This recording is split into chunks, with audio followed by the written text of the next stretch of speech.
আসসালামু আলাইকুম। রোজি সিবি চ্যানেলে সকলকে স্বাগত। আজ থেকে ১ টাকাও খরচ না করে ঘরেই তৈরি করতে পারবেন 100% খাঁটি গরুর দুধের গাওয়া ঘি। প্রতিদিন খাওয়ার জন্য যে দুধ জাল করা হয় সেটার থেকেও কিভাবে সহজ উপায়ে মোটা সর বের করতে হয় তার একটা ম্যাজিক আইডিয়া আজকের ভিডিওতে দেখিয়ে দেব। একটি লাইক দিয়ে সম্পূর্ণ ভিডিওটি দেখবেন আশা করছি। তো চলুন প্রসেসটা দেখে নেওয়া যাক।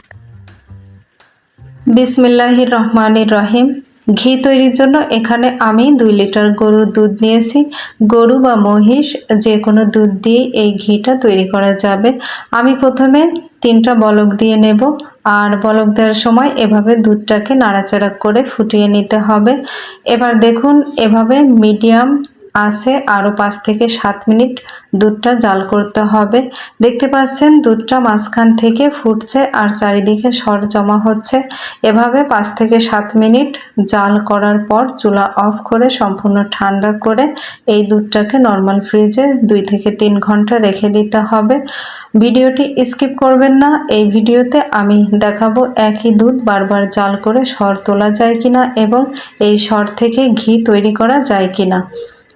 তো আমি প্রথমবারের মতো 2 ঘন্টা নর্মাল ফ্রিজে রেখে সর তুলে নিয়েছি। সরটা কিন্তু বেশ মোটা হয়েছে। আবারও আমি সেম দুধটাকে 5 থেকে 7 মিনিট এর মতো জাল করে নেব, আর এই সময়ে দুধটাকে নাড়াচাড়া করার কোনো দরকার হবে না।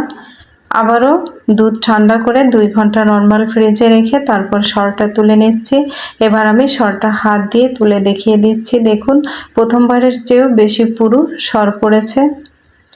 আরও একবার জাল করে দেখাবো যে বারবার একই দুধ জাল করলে সর পড়ে কিনা। আবারও সর পড়েছে, এতে বোঝা গেল খাঁটি দুধ থেকে কয়েকবার সর তোলা সম্ভব।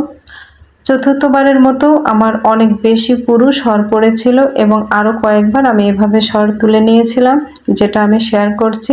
তবে একটা খুব ভালো পদ্ধতি রয়েছে যেটা ফলো করলে এভাবে একসাথে অনেক দুধ কিনে সর বানানোর প্রয়োজন হবে না। আমরা প্রতিদিন খাওয়ার জন্য যে দুধ জাল করি সেই দুধটা খাওয়ার 3 থেকে 4 ঘন্টা আগে জাল করে নর্মাল ফ্রিজে রেখে সেখান থেকে সর তুলে তারপর আবারও দুধটা গরম করে খেতে পারি। এতে আমরা অল্প দিনে পর্যাপ্ত পরিমাণে সর পেয়ে যাব। আর সরটাকে অবশ্যই ডিপ ফ্রিজে সংরক্ষণ করতে হবে। 100% সহজ আর সাশ্রয়ী একটা পদ্ধতি, ট্রাই করে দেখবেন। আমার আগে থেকে কিছু সর জমা ছিল আর আজকেরটা মিলে যতটুকু সর জমা হয়েছে, এখন এই সরটা দিয়ে ঘি তৈরি করে দেখাবো। এজন্য প্রথমে সরটাকে ব্লেন্ডারে নিয়ে তার মধ্যে ফ্রিজে রাখা বরফ ঠান্ডা পানি দিয়ে বেশ কিছুক্ষণ ঘুরিয়ে নিলেই মাখন তৈরি হয়ে যাবে। সরটাতে যখন ক্রিমের মতো টেক্সচার আসবে তখন বুঝতে হবে মাখনটা তৈরি হয়ে গিয়েছে। অবশ্যই বরফের মতো ঠান্ডা পানি পরিমিত মাত্রায় দিয়ে ব্লেন্ডারে ব্লেন্ড করে নিতে হবে, অথবা পাটায় বেটে বা ঘুটনি দিয়ে ঘুটেও এই মাখনটা তৈরি করে নিতে পারবেন।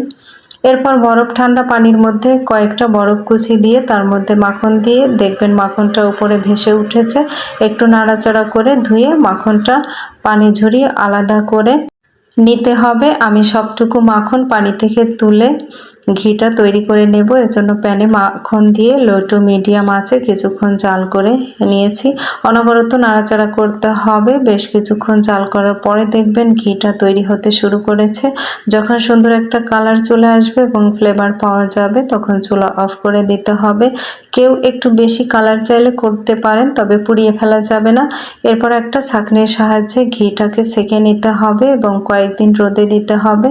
আর কাচের বয়ামে ঘি সংরক্ষণ করবেন, তাহলে ঘিটা স্বাস্থ্যসম্মত ও দীর্ঘদিন ফ্লেভারটা অটুট থাকবে। এভাবে কিন্তু বাড়িতেই খাঁটি ঘি তৈরি করে হাজার হাজার টাকা বাঁচিয়ে নিতে পারেন। তো রেসিপি ভালো লাগলে লাইক, কমেন্ট, শেয়ার ও সাবস্ক্রাইব করার অনুরোধ রইল। পেজ ফলো দিতে ভুলবেন না। শেষ করছি। আল্লাহ হাফেজ।